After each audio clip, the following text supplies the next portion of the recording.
Assalamualaikum warahmatullahi wabarakatuh. Semangat pagi, pagi, pagi. Luar biasa. Ibu, bapak, sahabat Ajen yang berbahagia. Perkenalkan saya Sri Rahayu Aziatul Janah, peserta pelatihan penguatan widyaswara perpindahan jabatan atau promosi Angkatan 5 tahun 2025. Video ini saya susun sebagai tugas mata pelatihan pengelolaan kelas dengan pengajar Ibu Santi Irma Idrus. Sebagai seorang widyaswara, tentunya harus bisa mengelola kelas secara sistematis. Salah satunya dengan metode close pass off. Apa itu metode close pass off? Metode close task off adalah metode pengelolaan kelas interaktif untuk memandu seorang widyaswara dalam proses pembelajaran.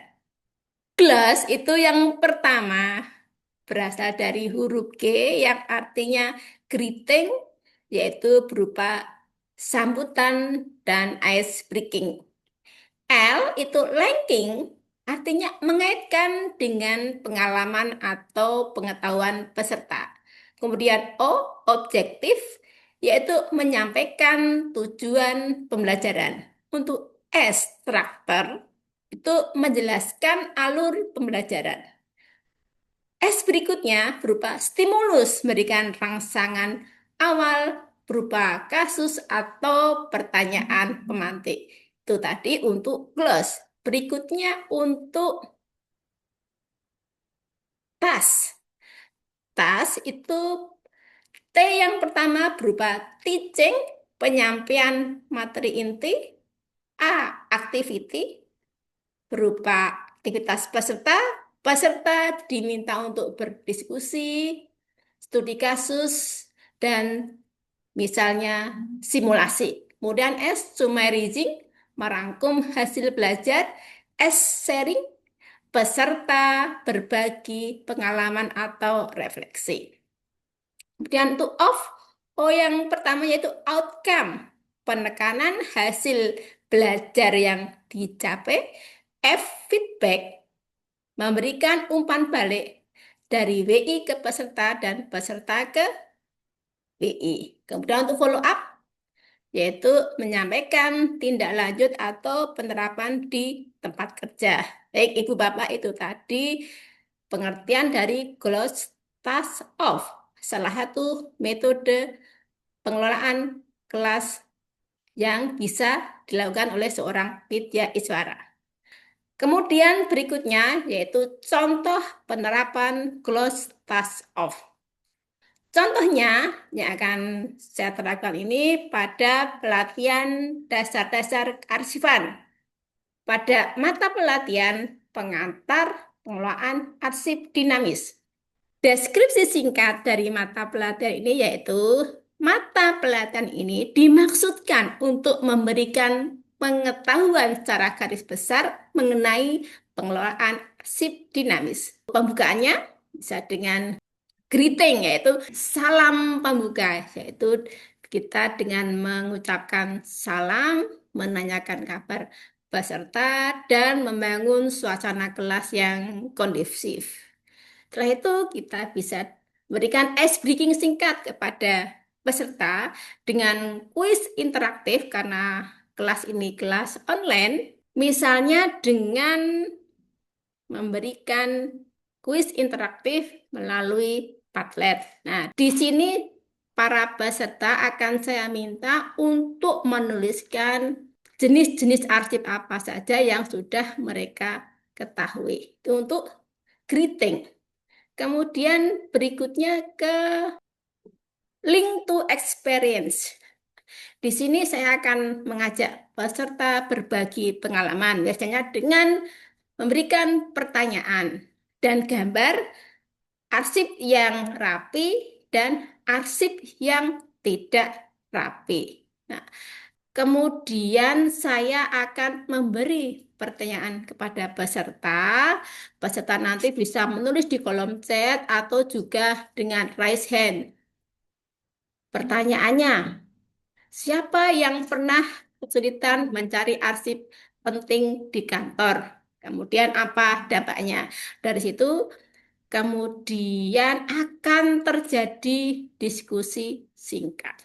Seperti itu. Setelah dari pengalaman itu, nanti kita akan hubungkan materi tentang kearsipan dengan realitas pekerjaan ibu bapak yang para peserta ini adalah pengolah arsip di instansinya masing-masing. Ini untuk link to experience, jadi dihubungkan dengan pengalaman para peserta di instansinya masing-masing.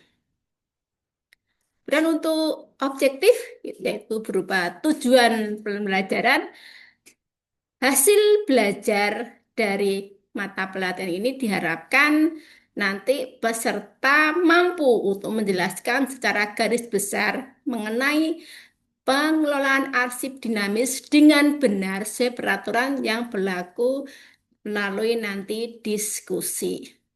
Tuh, kemudian untuk indikator hasil belajarnya ada dua, yaitu yang pertama, peserta diharapkan mampu menjelaskan dasar-dasar hukum pengelolaan arsip dinamis sesuai peraturan perundangan yang berlaku dengan tepat melalui sebuah evaluasi. Kemudian juga yang kedua, peserta diharapkan mampu menjelaskan dan membedakan secara garis besar tentang pengelolaan arsip dinamis secara benar sesuai peraturan yang berlaku melalui diskusi. Itu untuk objektif. Kemudian untuk teaching, nah di sini peserta saya berikan contoh video pendek dari Andri tentang pentingnya arsip. Untuk linknya sudah saya tulis di sini. Kemudian untuk aktivitasnya, setelah melihat video, nanti kemudian aktivitas berikutnya peserta diberikan contoh dokumen, biasanya surat masuk atau surat keluar dan juga nota dinas. Kemudian dari contoh-contoh ini, contoh-contohnya karena ini berupa pembelajaran online, tentunya contoh-contohnya juga berupa foto-foto. Tuh. Setelah itu peserta diberikan tugas melakukan pemberkasan sesuai klasifikasi arsip yang sudah disediakan.